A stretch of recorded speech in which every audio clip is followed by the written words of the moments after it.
नमस्कार, आर्य न्यूज देख रहे हैं आप। मैं हूं आपके साथ पल्लवी सिंह। उत्तराखंड बुलेटिन की शुरुआत करेंगे अहम खबरों के साथ। शुरुआत करते हैं उधम सिंह नगर से, जहां जिले में एक कार्यक्रम आयोजित किया गया। इसमें सीएम पुष्कर सिंह धामी पहुंचे, जिन्होंने इस सभा को संबोधित किया है। इस दौरान सीएम धामी ने कहा कि उत्तराखंड के समान नागरिक संहिता कानून को लागू करने के लिए पूर्व न्यायाधीश रंजन प्रकाश देसाई की अध्यक्षता में समिति का गठन किया जा चुका है।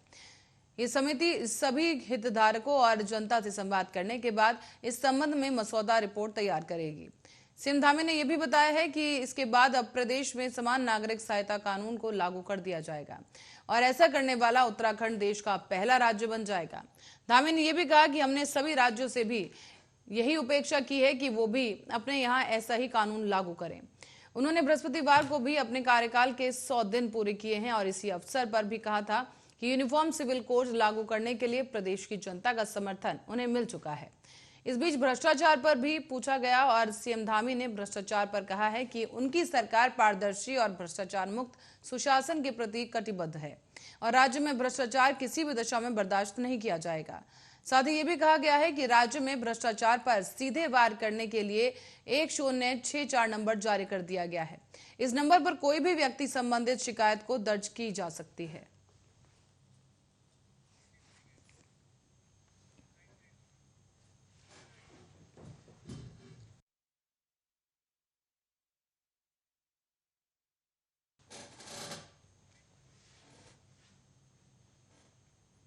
और इस बीच केंद्र सरकार के ग्रामीण विकास मंत्रालय के राष्ट्रीय ग्रामीण आजीविका मिशन के तहत 3 लाख महिलाओं को लखपति बनाने की योजना पर प्रदेश में काम शुरू हो गया है।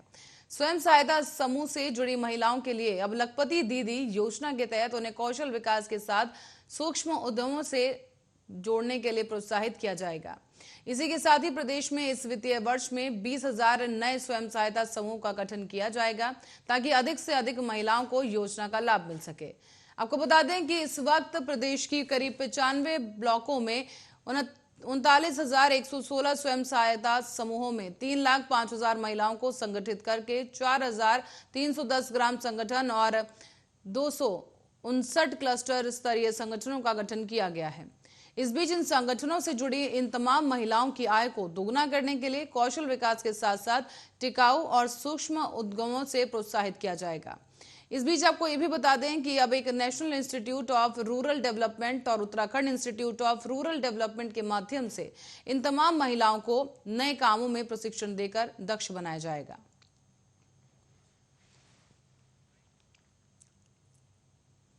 अब बात करेंगे उत्तराखंड के मौसम की। बता दें आपको कि अब उत्तराखंड में मानसून ने दस्तक दे दी है और प्रदेश के कई ऐसे जिले हैं जहां बारिश के बाद परेशानी खड़ी हो गई है।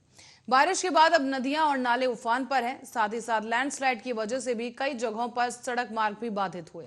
हालांकि प्रशासन ने तमाम तैयारियां पूरी होने का दावा किया है। साथ ही रास्तों को फौरन खोलने की कवायद भी जारी कर दी गई। कई जगहों पर बारिश के बाद भूस्खलन से भी नुकसान की खबर सामने आई और इसे लेकर अब राज्य के मुख्यमंत्री पुष्कर सिंह धामी ने संबंधित विभागों के साथ एक समीक्षा बैठक की है। मुख्यमंत्री पुष्कर सिंह धामी ने देहरादून सचिवालय में आपदा प्रबंधन विभाग की तैयारियों पर समीक्षा बैठक की। साथ ही इस दौरान सीएम धामी ने आला अफसरों को आपदा प्रबंधन को लेकर कई अहम निर्देश दिए हैं। बैठक के बाद सीएम पुष्कर सिंह धामी ने कहा कि विभाग और स्थानीय प्रशासन पूरी तरह से सक्षम और तैयार है। सीएम धामी ने यह भी कहा है कि आपदा को लेकर हमने सभी जिलाधिकारियों के प्रमुखों के साथ बातचीत की और सभी प्रमुख विभागों के अध्यक्षों और सचिवों को हर संभव आपदा के लिए तैयार रहने को कहा है। कोई भी घटना घटने पर तत्काल राहत पहुंचाने के भी निर्देश दिए गए।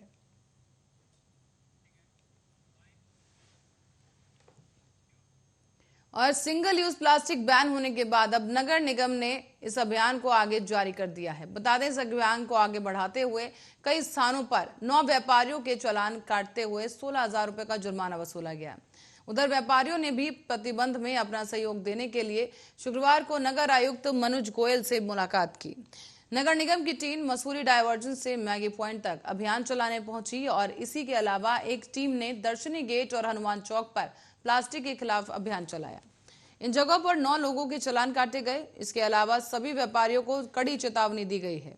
अगर नगर आयुक्त ने बताया है कि अभियान जारी रहेगा और इसके अलावा जागरूकता के लिए कई तरीकों से प्रचार और प्रसार भी किया जा रहा है। उधर व्यापारियों की माने तो एक प्रतिनिधिमंडल ने नगर आयुक्त से मुलाकात की और व्यापारियों ने भी कहा है कि प्लास्टिक पर बैन व्यापारी भी चाहते हैं। ऐसे में जो भी सहयोग किया जाएगा वो होगा और प्रचार प्रसार भी शुरू कर दिया गया है। इस बीच आपको ये भी बता दें कि मेयर सुनील उनियाल गामा को व्यापारियों संग बैठक करनी थी, लेकिन अपरिहार्य कारणों से वो मेयर उपस्थित नहीं रह पाए, लेकिन लगातार जागरूकता अभियान चलाया जा रहा है।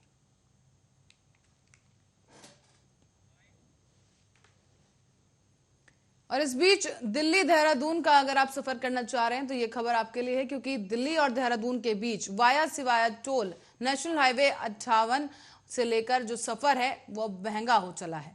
आपको बता दें कि ये सफर महंगा हो गया है और एनएचएआई की ओर से पहले भी इस बात को लेकर आदेश जारी किया जा चुका है।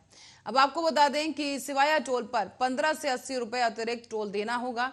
वेस्टर्न यूपी टोलवे कंपनी की ओर से इस बाबत सूचना भी जारी कर दी गई है। इस बार लोकल, निजी और व्यावसायिक दोनों वाहनों का टोल 5 से 40 रुपए तक बढ़ा दिया गया है। बता दें आपको कि नेशनल हाईवे 58 स्थित सिवाया टोल प्लाजा पर हर साल 30 जून को मध्यरात्रि से टोल दरें संशोधित की जाती हैं। 30 जून से मध्यरात्रि से ही निजी वाहनों पर जैसे कि कार, जीप, वैन, इन सभी पर टोल टैक्स को 95 से बढ़ाकर 110 रुपए कर दिया गया है। इसी तरह से हल्के वाणिज्य वाहनों का शुल्क 165 की जगह अब 195 और बस ट्रक का शुल्क 335 से लेकर 385 कर दिया गया है। तो वहीं इस बीच स्थानीय निजी वाहनों का टोल अब 20 रुपए से 25 रुपए कर दिया गया और साथ ही साथ स्थानीय व्यावसायिक वाहनों का टोल 15 रुपए से बढ़ाकर 40 रुपए कर दिया गया है। टोल टैक्स महंगा होने की वजह से अब रोडवेज बस का सफर भी महंगा हो जाएगा। टैक्स बढ़ने से अब मेरठ, मुजफ्फरनगर, हरिद्वार, सहारनपुर, देहरादून जाने वाली रोडवेज बसों का किराया भी करीब 1.5 रुपए प्रति यात्री बढ़ा दिया जाएगा। बसों का टोल अब 335 रुपए से बढ़कर 385 रुपए कर दिया गया है। हर फेरे के लिए बस से 50 रुपए अतिरिक्त लिए जाएंगे। और रोडवेज आरएम के शर्मा ने बताया है कि इस नए किराए की नई लिस्ट जारी कर दी गई है।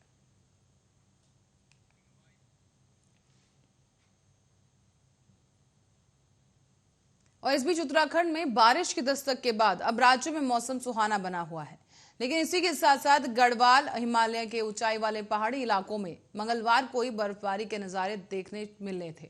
आपको बता दें कि इसके दौरान निचले इलाकों में भी गरज के साथ बौछारें पड़ी और हेमकुंड साहिब में लगभग 1 से 2 फीट गहरी बर्फबारी के बाद यात्रा को रोक दिया गया है। मौसम साफ होने तक के लिए इस यात्रा को रोका गया। मौसम खुल जाने के बाद एक बार फिर से यात्रा को शुरू किया जाएगा। आपको बता दें कि दरअसल पिछले 24 घंटे में राजधानी देहरादून समेत उत्तराखंड के अधिकतर स्थानों पर बारिश देखने को मिली है। तो वहीं यमकेश्वर, जोशीमठ, रामनगर और मुक्तेश्वर में भी यही हाल रहा। पौड़ी, गढ़वाल में भी 50 मिलीमीटर बारिश देखने को मिली। इस बीच क्षेत्रीय मौसम विभाग के निदेशक विक्रम सिंह ने बताया है कि आने वाले दिनों में भी बारिश कम हो जाएगी और साथ ही साथ पूरे उत्तराखंड में मौसम शुष्क बना रहेगा।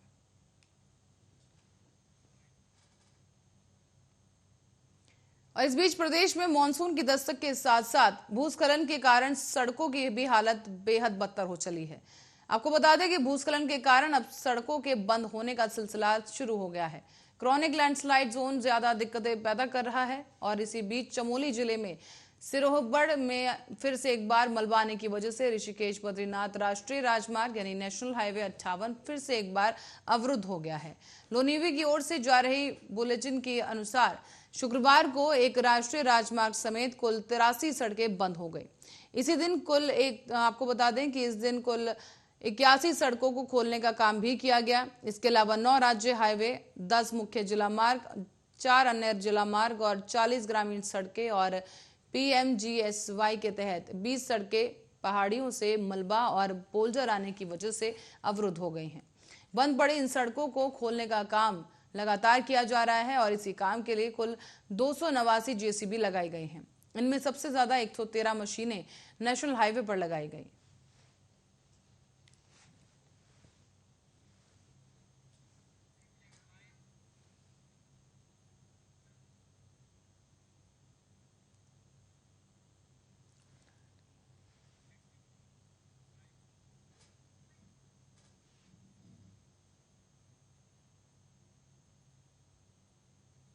और इस बीच रुक करेंगे अगली खबर का। कुमाऊं की लाइफलाइन कहे जाने वाले भीमताल रानीबाग मार्ग पर स्थित ब्रिटिशकालीन पुल की हालत खस्ता होने की वजह से यहां लगने वाला जाम लगातार बढ़ रहा है और इस जाम से निजात दिलाने के लिए रानीबाग में टू लेन स्पॉन पुल बनाने की शुरुआत की गई है।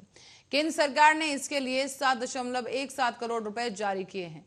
21 अक्टूबर 2020 से पुल निर्माण का काम शुरू करवाया गया, जिसे 20 अप्रैल 2022 तक पूरा होना था, लेकिन कोविड की आपदा के कारण रानीबाग के पास पहाड़ी कटान में देरी होने के चलते इस पुल का निर्माण कार्य तय समय पर पूरा नहीं हो सका। पिछले दिनों भी कमिश्नर दीपक रावत ने इस पुल निर्माण के कार्यों का स्थलीय निरीक्षण किया। साथ ही साथ अधिकारियों को जल्द से जल्द ये काम पूरा करने के निर्देश जारी किए गए। आपको बता दें कि जुलाई में आवागमन शुरू होने के लिए कहा गया था और कमिश्नर के निर्देश के बाद कार्यदायी संस्था हरकत में आई है, लेकिन फिर से एक बार काम कछुए की चाल चलता दिखा। ऐसे में अब संबंधित अधिकारी 15 अगस्त तक पुल निर्माण का काम पूरा होने और उसके बाद नए पुल से यातायात सुचारू कराने की बात कह रहे हैं। नैनीताल से खबर सामने आई है, जहां नैनीताल के भीमताल से हल्द्वानी तक लगभग 22 किलोमीटर के सफर में बमुश्किल 30 से 40 मिनट लगते हैं, लेकिन जब से रानीबाग में पुल निर्माण का काम शुरू हुआ है तब से लोगों को यह सफर पूरा करने में 2.5 से 3 घंटे लग रहे हैं। पर्यटक सीजन के दौरान रानीबाग की सड़क के दोनों ओर 4-5 किलोमीटर का जाम लगना भी अब आम बात हो गई है। इससे पर्यटकों के साथ साथ स्थानीय लोगों को भी काफी दिक्कतों का सामना करना पड़ा।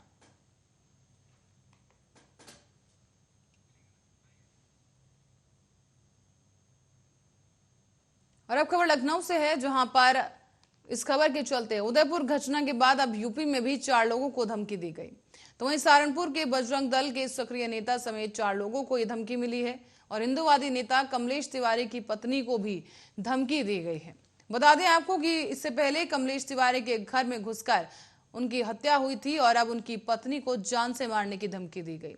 18 नवंबर 2019 को मारे गए थे हिंदूवादी नेता कमलेश तिवारी और कमलेश तिवारी की हत्या के बाद अब उनकी पत्नी को भी धमकियां मिल चुकी हैं और कई बार खत के जरिए ये धमकियां उन्हें दी गई। किरण तिवारी को मिली उर्दू में लिखा हुआ यह पत्र धमकी भरा बताया गया। धमकी भरे इस पत्र के मिलते ही हिंदूवादी नेता की पत्नी किरण तिवारी की भी सुरक्षा बढ़ाई गई।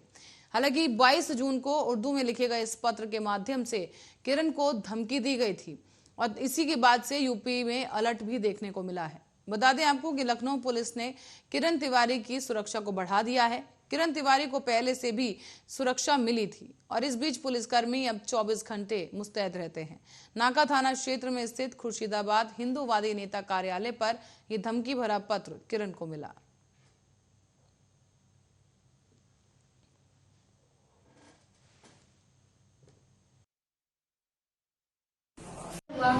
ये घटना होने के बाद मुझे ये लगा कि मैं अगर हम लेटर नहीं देते हैं तो मुझे कब क्या हो जाए कोई भरोसा नहीं। कम से कम ये प्रशासन तो शासन तो जारी चलेगा। अगर यही बात उदयपुर में हुई होती या वहाँ पुलिस कर्मी अगर इस बात का संज्ञान लिए होते, उनको जेल भेजा गया होता, उनके ऊपर कार्रवाई की गई होती तो आज कन्हैयालाल का हत्या नहीं होनी होती।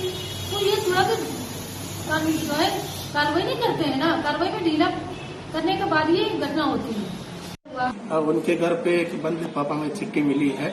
पुलिस मौके पे पहुंचकर इसका जांच पड़ताल की जा रही है। साथ ही साथ सुरक्षा व्यवस्था का समीक्षा की गई है और उनके घर पे समुचित पुलिस व्यवस्था की गई। अब रुक करेंगे महाराष्ट्र की ओर, जहां पर अमरावती जिले में उदयपुर के कन्हैयालाल जैसा ही एक मामला सामने आया। यहां बीते 21 जून को हमलावरों ने चाकू से वार कर 54 वर्षीय उमेश कोल्हे की गर्दन काट दी थी। बता दें आपको कि इस हत्याकांड में कन्हैयालाल की हत्या से एक ही हफ्ते पहले का यह हत्याकांड बताया जा रहा है। पुलिस ने इस मामले में 5 लोगों को अभी तक गिरफ्तार भी किया है। हालांकि मुख्य आरोपी अभी भी फरार है। गिरफ्तार किए गए आरोपियों ने पुलिस को बताया कि मृतक ने नुपुर शर्मा के समर्थन में सोशल मीडिया पर एक पोस्ट किया था। इसी का परिणाम है और परिणाम स्वरूप उसकी हत्या कर दी गई। यह हत्या तब हुई है जब वो रात के समय अपने मेडिकल स्टोर से लौट रहे थे। बीजेपी सांसद अनिल बोंडे ने बताया है कि इस घटना की जांच की जा रही है और लगातार इस घटना की जांच की मांग उठाई भी जा रही है। मास्टरमाइंड की जो गिरफ्तारी है उसकी मांग फिलहाल जारी है। और इस बीच आपको ये भी बता दें कि इस हत्याकांड की जो जांच है अब NIA द्वारा की जा रही है।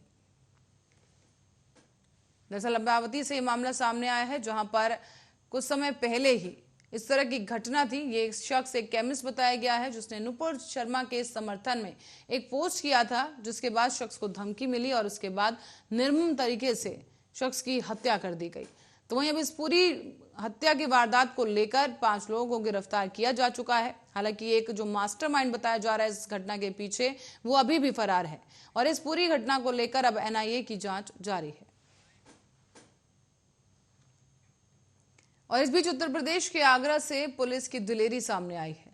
बता दें कि पुलिस की टीम ने कांस्टेबल ने अपनी जान की परवाह न करते हुए दरिया में उतरकर एक बुजुर्ग की जान बचाई। दरअसल थाने के सामने गहरे दलदल में फंसे बुजुर्ग को कांस्टेबल संदेश कुमार ने रेस्क्यू कर बाहर निकाला है। आगरा के बरहन थाना क्षेत्र का यह पूरा मामला है, जहां पर पुलिस वाले की ऐसी बहादुरी देखकर पूरे क्षेत्र में चर्चाएं शुरू हो गई हैं।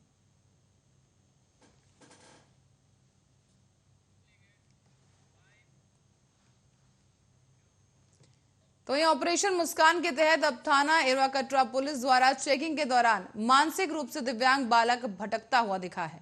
उसकी जानकारी के लिए पुलिस द्वारा स्थानीय थाने पर उसे लाया गया, लेकिन मानसिक दिव्यांग होने के कारण किसी प्रकार की जानकारी प्राप्त नहीं हो पाई। इस बीच दिव्यांग बालक फटे हुए कपड़े पहने हुए था, जिससे थाने के उप निरीक्षक जितेंद्र कुमार ने बच्चे को कपड़े खरीद कर दिए। बता दें आपको कि पुलिस द्वारा अथक प्रयासों के बाद देर शाम को जानकारी प्राप्त हुई कि बच्चा, उसकी पहचान प्रवीण के बेटे रामतरन उर्फ रामचंद्र निवासी तरीन थाना सौरेक जनपद कन्नौज के रूप में हुई है। इसकी सूचना बालक के परिवारजन तक पहुंचाई गई और परिवारजनों को थाना एरवा कटरा बुलाकर उनके बेटे को सुपुर्द किया गया।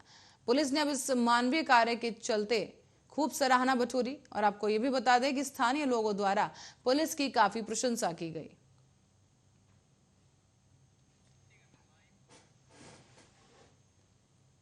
अब बढ़ते अगली खबर की ओर। ये खबर सामने आ रही है फतेहपुर से, जहां पर घर में एक मगरमच्छ के घुसने से हड़कंप मच गया है। घर वालों ने भागकर अपनी जान बचाई तो तुरंत ही ग्रामीणों द्वारा वन विभाग के अधिकारियों को मामले की सूचना दी गई। काफी मशक्कत के बाद मछुआरों की सहायता से इस मगरमच्छ को यमुना नदी में वापस छोड़ दिया गया। दरअसल चांदपुर थाना क्षेत्र के आवाजीपुर गांव का ये मामला है, जहां देर रात को ये मगरमच्छ घर में घुस आया और बामुश्किल लोगों ने अपनी जान बचाई, जिसके बाद वन विभाग को सूचना दी गई और इस मगरमच्छ को यमुना नदी में छोड़ दिया गया है।